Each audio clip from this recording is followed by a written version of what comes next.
sur ma chaîne pour votre lecture intuitive de ce mois de mars 2020. J'espère que vous allez bien. Alors, voyons voir un petit peu. Ici, on a 1, 2, 3, 4 arcanes majeures. Et de très belles. Alors, qu'est-ce qu'on a d'autre? Des épées et des coupes. Et un bâton à l'envers. Alors, la 5 de bâton, elle est tombée à l'envers. D'habitude, je ne lis jamais les cartes à l'envers, vous le savez. Mais voilà, je le sens comme ça, donc je la laisse comme ça. On va l'honorer dans cette position, puisque c'est ce qui est apparu, c'est tombé comme ça. Toutes mes cartes dans mon paquet sont toutes à l'endroit. Donc, à partir du moment où elle se met automatiquement comme ça, on va la respecter et l'honorer de cette façon. D'accord ? Alors, j'ai l'impression que vous avez un mois très puissant devant vous parce que, voilà, ce sont des arcanes majeures, il y en a beaucoup. Elles sont très belles. Elles sont très belles et il semble que vraiment quelque chose soit ici en train de se préparer. On va rentrer dedans, on va voir. Vous avez pour vous, pour ce mois de mars 2020, l'énergie ici complémentaire de l'empereur. L'empereur, représente le signe du bélier. L'empereur, il dit « je veux ». Et à partir du moment où l'empereur dit « je veux », rien ni personne ne peut se mettre en travers de sa route, en travers de son chemin. C'est comme il a décidé, comme il veut, quand il veut, où il veut, avec qui il veut. D'accord ? Il y a une espèce de rigidité, mais une rigidité autoritaire, une rigidité qui s'affirme, qui dit « je veux ». Point. L'empereur, il est aussi ici pour nous expliquer que vous allez, durant ce mois de mars, être affirmatif, être volontaire. Ce sera votre volonté, que ça plaise ou non, ce sera votre volonté. Les choses se feront comme vous avez prévu qu'elles se fassent. Je ne dis pas que vous serez inflexible. Si on vous apporte la preuve ou si on vous apporte peut-être un élément qui fait comprendre que vous faites fausse route, peut-être que vous envisagerez les choses différemment, quoique. Mais ce que je veux dire surtout, c'est que vous allez ce mois de mars être dans votre toute puissance. Vous allez déterminer votre cheminement pour ce mois de mars et vous n'allez pas vous laisser stopper par quoi que ce soit ou par qui que ce soit. Les choses se feront comme vous aurez envie qu'elles se fassent. Voilà. Vous êtes dans votre pouvoir, vous êtes dans votre puissance ce mois de mars. L'empereur. Avec ça, vous entrez dans le mois de mars avec ici la première arcane majeure qui est la force. D'accord ? La force, la même force, mais une force que vous allez mettre au service de vos rêves et de vos désirs. On a la 9 de coupe. La 9 de coupe, c'est votre première carte d'émotion ici. Ça, c'est l'énergie qui vous entoure fin février pour le mois de mars.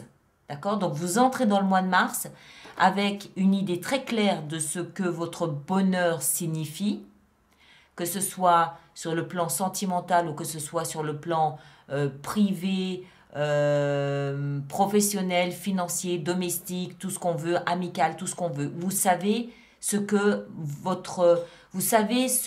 que sont vos rêves et vous savez ce que votre bonheur engendre. Vous savez ce que c'est, vous savez ce que vous voulez. Vous savez exactement où vous voulez aller, comment vous voulez y aller. Vous allez déployer toute la force que vous avez en vous pour parvenir au résultat que vous avez déterminé. D'accord? Ça confirme exactement ça. Ce n'est pas une froide autorité malveillante ou obtuse. Hein, c'est pas ça. Vous mettez ce pouvoir que vous avez en vous au service de la réalisation de vos rêves, au service de votre propre bonheur, à vous. Vous avez peut-être été un petit peu ballotté ces derniers mois. Je ne me souviens plus très bien des lectures que j'ai pu faire précédemment. Mais tout ça est toujours utile. Et tout ça vous a permis, en tout cas jusqu'à présent ici, de vraiment mesurer chacun de ces bols. Vous savez ce que vous voulez qu'il renferme. Vous savez chacun de vos espoirs, chacun de... Vous savez ce que vous voulez et vous allez puiser toute la force que vous avez en vous pour y parvenir. Donc, jusque-là, aucun problème. D'accord? Aucun problème. C'est l'énergie que vous avez en vous au service de votre propre bonheur, pas contre quelqu'un. Hein? C'est pas... J'insiste là-dessus parce que j'ai l'impression que c'est important. C'est pas une autorité dirigée contre quelqu'un. C'est votre pouvoir, votre force, votre conviction à vous dirigée vers la réalisation de vos rêves à vous. On continue. Ce que vous voulez le plus, c'est la 7 d'épée. Alors, la 7 d'épée, elle peut avoir un côté... Il y a quelqu'un d'autre qui a eu la 7 d'épée exactement à la même place que vous. Je ne me souviens plus qui c'est. Elle peut avoir un côté obscur, un côté plus terne, qui serait de verser dans une forme de manipulation, de trahison, de choses comme ça.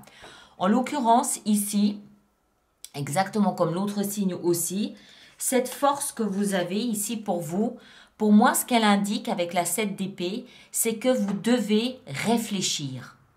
Vous devez réfléchir, vous devez...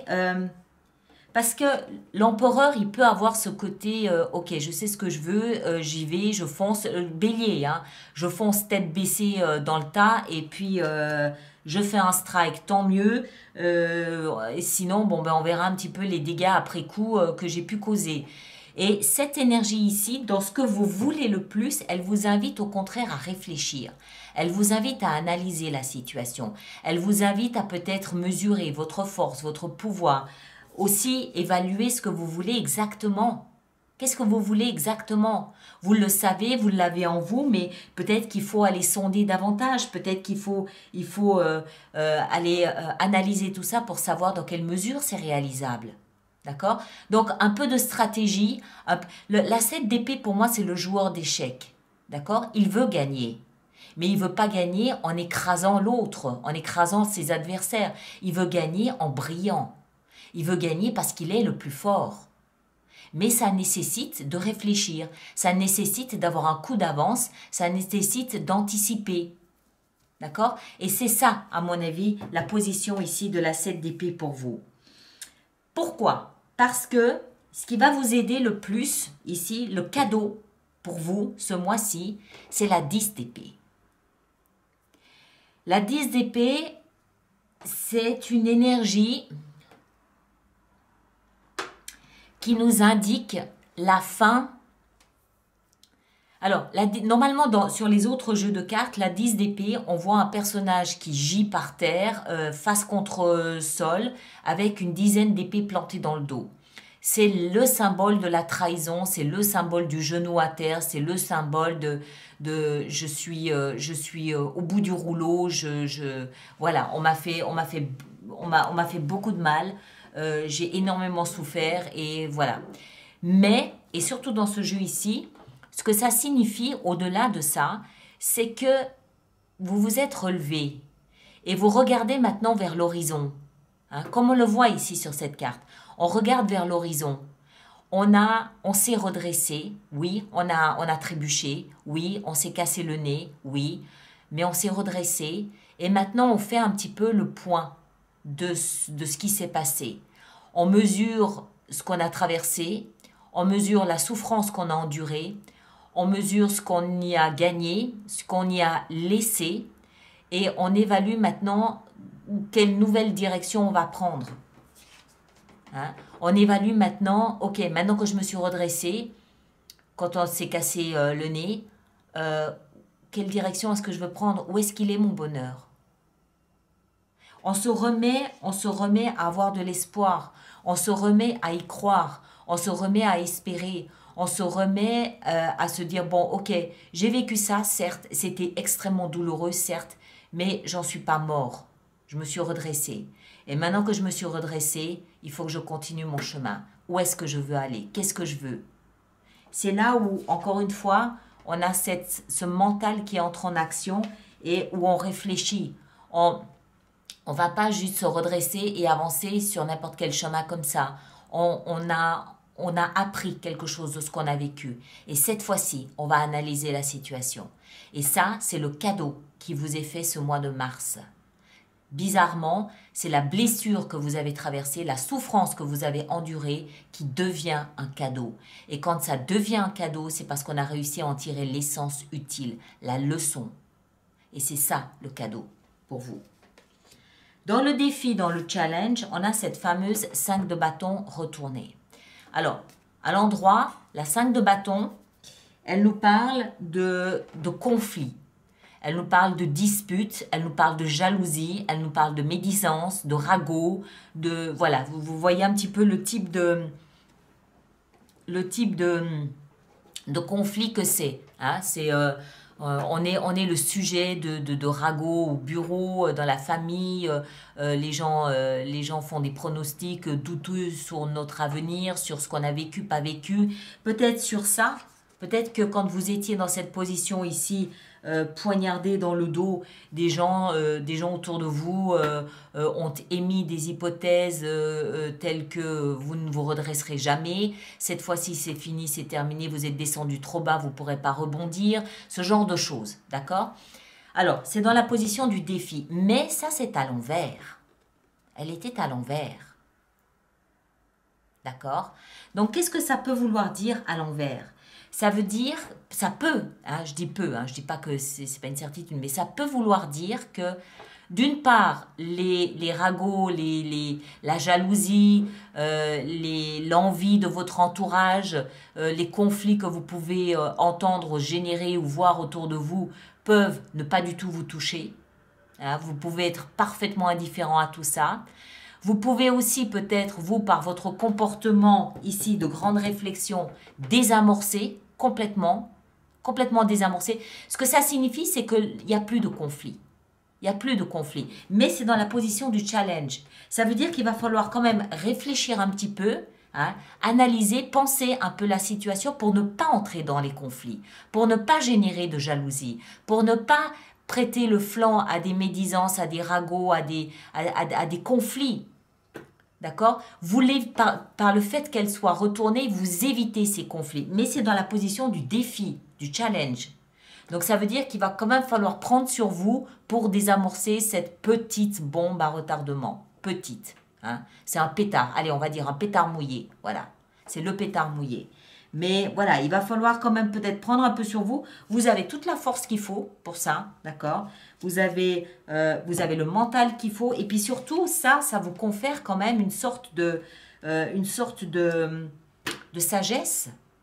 Quand on a traversé ça et qu'on se redresse et qu'on arrive à regarder l'horizon en reformulant à nouveau des vœux, des rêves, des désirs, de l'ambition, c'est qu'on a appris de ce qu'on a traversé et que cette fois-ci, ce qu'on a appris, on le met à notre service. D'accord? Et c'est ça qui va vous permettre de désamorcer ça. Allez, on continue parce que ça devient croustillant, vous allez voir. Mon petit café. Alors, ici, on a 3 arcanes majeures et des grosses. D'accord?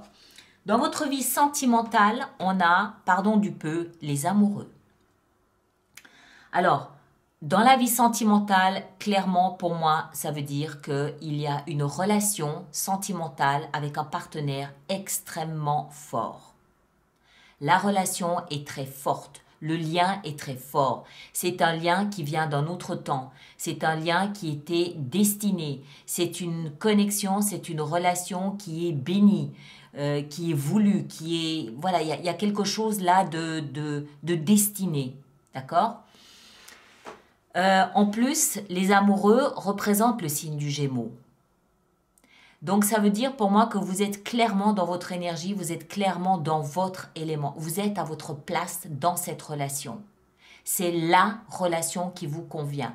Ça ne veut pas dire qu'elle va se faire sans heurts, ça ne veut pas dire qu'elle va se faire sans dispute, ça ne veut pas dire qu'elle va se faire de manière harmonieuse, ça veut juste dire que vous savez quel est votre partenaire idéal. Et vous savez que le lien qui vous unit est un lien qui est extrêmement fort. Maintenant, pour ceux qui ne sont pas en couple et qui ne veulent pas l'être, parce que tous les Gémeaux du monde ne vont pas vivre la même chose.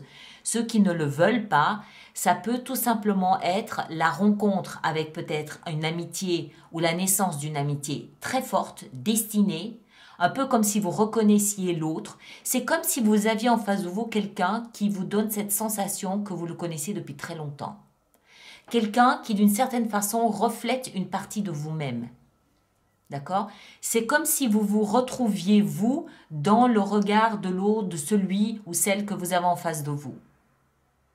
C'est de toute façon, pour moi, c'est une indication qu'il y a une personne dans votre entourage direct, une personne avec laquelle vous avez un lien extrêmement fort et un lien qui vous fait comprendre que c'était destiné. C'est pas une rencontre due au hasard. Enfin, si, justement, destinée, c'est le hasard qui vous a mis sur la route de l'autre ou qui a mis l'autre sur votre route, mais ça n'est pas pour rien que vous rencontrez cette personne. Il y a une raison derrière. D'accord? Donc, un lien extrêmement fort ici, a priori amoureux, mais ceux qui ne sont pas dans une relation amoureuse, ça peut être une amitié, un frère, une sœur. D'accord? Que vous rencontrez et vous avez l'impression que cette personne fait partie de votre famille. Dans votre vie professionnelle et financière, une deuxième arcane majeure extrêmement puissante, là aussi, le jugement. Le jugement, ça veut dire quoi? Le jugement, c'est la réincarnation. Ça veut dire la renaissance. Une renaissance, tout simplement une renaissance.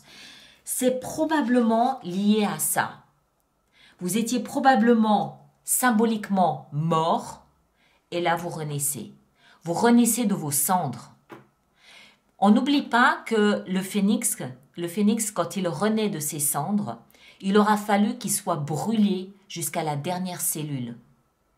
D'accord? Il a été brûlé jusqu'à ce que plus rien en lui ne vive. Il est mort comme ça, il est brûlé. Et le jugement nous explique qu'il renaît de ses cendres. Plus fort, plus vigoureux, plus sage. C'est exactement ça. Exactement ça. Plus sage, plus à même de comprendre ce qu'il a traversé, plus fort qu'avant, plus puissant qu'avant, plus déterminé qu'avant. Voilà. Donc, une grande renaissance au niveau du travail. Ça peut être au même travail que vous occupez jusqu'à présent, mais vous allez le sentir. Vous allez sentir quelque chose naître en vous et vous aurez cette sensation d'être plus fort qu'avant, d'être plus puissant qu'avant. Vraiment de renaître. Pour ceux qui ne trouvaient pas de travail, ça peut être la même chose, quelque chose d'absolument surprenant, là, sur votre lieu de travail, ou une proposition qui arrive alors que vous aviez complètement perdu espoir. C'est vraiment une renaissance, d'accord? Dans votre vie spirituelle, ici, la position suivante, vous savez maintenant que quand je parle de vie spirituelle, je veux parler de cette connexion que vous avez avec votre âme, avec votre être profond, avec qui vous êtes, avec votre identité, avec tout ce qui se passe à l'intérieur de vous, d'accord? Spirituel, existentiel. Et là, on a la 3 de coupe. C'est très bien. La 3 de coupe, elle nous parle de légèreté. Elle nous parle de reconnexion avec quelque chose qui nous amuse, quelque chose qui nous occupe, quelque chose qui nous divertit, quelque chose de léger, quelque chose d'agréable, avec des amis, avec un hobby, voilà, quelque chose vraiment de léger, qui coupe un petit peu avec cette lourdeur ici que vous avez vécue, d'accord? Qui coupe avec ici ces conflits, tout ça. C'est une reconnexion. Alors, comme c'est la vie spirituelle, pour moi, c'est une reconnexion avec votre enfant intérieur à vous. C'est une reconnexion de vous à vous. C'est une reconnexion avec votre partie à vous qui a envie de vivre, qui a envie de rire, qui a envie de légèreté, qui a envie qui a juste envie de se laisser aller à observer un coucher de soleil. C'est une reconnexion avec une partie de vous que vous pensiez peut-être morte. D'accord? Reconnexion, légèreté, mais à l'intérieur de vous à vous. Et la dernière arcane majeure que vous avez, et pas des moindres, pardon, en fin de mois, c'est quoi? C'est le magicien. Le magicien. Le magicien, c'est la magie. c'est d'un coup de baguette magique que vous pensez. En fait, vous pensez, vous, que d'un coup de baguette magique, vous avez transformé votre vie. Mais en fait, c'est beaucoup plus profond que ça. Ça vient de ça. Ça vient de ce que vous avez su rebondir. Ça vient de ce que vous avez su apprendre, la leçon que vous aviez à apprendre. Ça vient de ce que vous avez pu transformer une souffrance en leçon, en sagesse. C'est ça le magicien. Vous avez manifesté votre renaissance. Vous avez manifesté ici ce qu'il y a, toutes ces belles choses qui sont ici sur un plateau d'argent, qui vous tendent les bras, qui vous attendent, vous l'avez manifesté. Quelque part, vous avez dû vous dire, durant ces périodes difficiles ici, vous avez dû vous dire, je vais rebondir, ça va aller. Je connais quelqu'un qui me dit, j'ai toujours de la chance. Il se reconnaîtra. J'ai toujours de la chance. Ça, c'est une manifestation. C'est une manifestation de magicien. Ça veut dire que je crois que j'ai de la chance. Je crois en ma bonne étoile. Je crois que je vais sortir de là et je crois que demain sera meilleur qu'aujourd'hui. C'est le magicien. Vous avez eu cette étincelle de pensée en vous qui vous a permis de rebondir aujourd'hui. Cette renaissance et ces amoureux que vous avez là, c'est pas pour rien, cette reconnexion avec votre légèreté, c'est pas pour rien. C'est quelque chose que vous méritez amplement. C'est quelque chose que vous avez véritablement manifesté. Vous méritez ça. Vous le méritez amplement.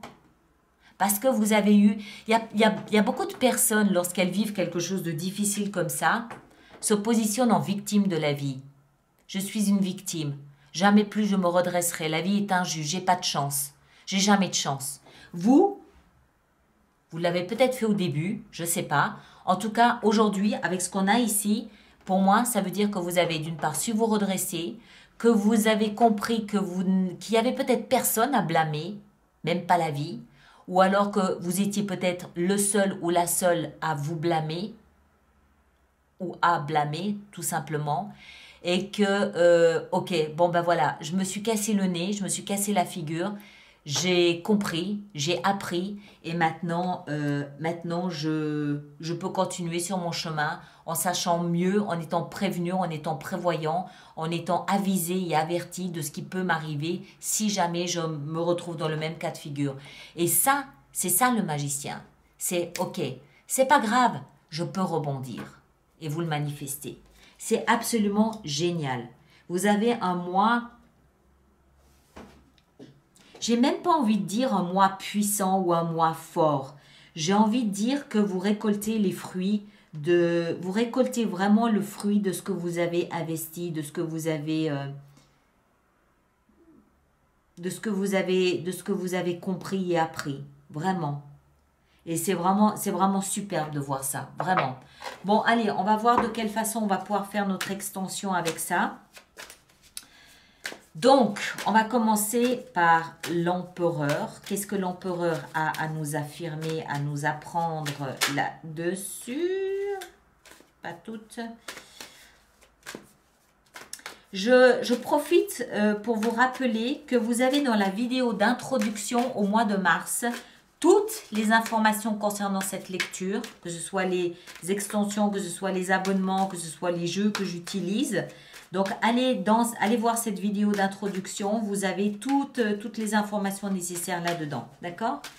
Alors, l'empereur. Qu'est-ce qu'on a sur l'empereur? Regardez ça. Le soleil. D'accord? Donc, vous voyez qu'il n'est pas rigide et autoritaire, cet empereur. Il est fort. Il est fort, il est confiant et il est assertif. Alors, la 9 de coupe et la force. Qu'est-ce qu'on a? On a la 7 de coupe. Je rappelle aussi que sur Vimeo, je peux décider d'en rajouter des cartes, d'accord? Avec votre 7 d'épée, là, qu'est-ce qu'on a? Qu'est-ce qu'on a avec la 7 d'épée? Superbe. L'as d'épée, très bien. La 10 d'épée ici, dans ce que vous avez vécu, on a la reine de coupe. Dans la 5 de bâton retourné, là, qu'est-ce qu'on a dans votre défi, votre challenge? On a le chevalier d'épée. Très bien. Beaucoup d'épées hein, pour vous. Dans les amoureux, la vie sentimentale et les amoureux, qu'est-ce qu'on a pour nos amis Gémeaux? On a le roi de bâton. Dans votre vie professionnelle avec le jugement, oh, la 9. D'accord, la 9 d'épée. Ça, je pense que la 9 d'épée, c'est les angoisses. Mais je pense que ce sont ces angoisses. Peut-être qu'actuellement, vous avez quelques petites angoisses, je vous le dis, hein, je ne vais pas vous laisser comme ça. Vous avez peut-être actuellement quelques angoisses concernant vos finances ou concernant votre travail. Et ce sont ces mêmes angoisses, ces mêmes inquiétudes qui vont vous permettre de renaître. D'accord? N'oubliez pas, la renaissance, elle est plus forte. La 9 d'épée, ici on avait la 10 d'épée. Hein. Donc je pense que ce que vous avez vécu touchez votre vie professionnelle ou financière. Mais ces inquiétudes, cette angoisse, c'est ce qui va vous permettre de rebondir. D'accord? Voilà. Et puis, qu'est-ce qu'on a ici avec la vie spirituelle et la 3 de coupe? On a ça ici. Et ça, c'est le roi de coupe. Excellent. Et notre magicien, notre superbe magicien, qu'est-ce qu'il a à nous apprendre? Lui, il va nous apprendre que la 3 de bâton. Voilà, mes chers. Regardez ici, cette fameuse 5 de bâton, la même qui était renversée là. Elle est sous le paquet. Bon, allez, je m'arrête ici. Donc, ceux qui viennent sur Vimeo, on s'y rejoint tout de suite. Et tous ceux qui ne viennent pas, on se retrouve au mois d'avril pour la lecture habituelle. D'accord? Merci beaucoup, à bientôt.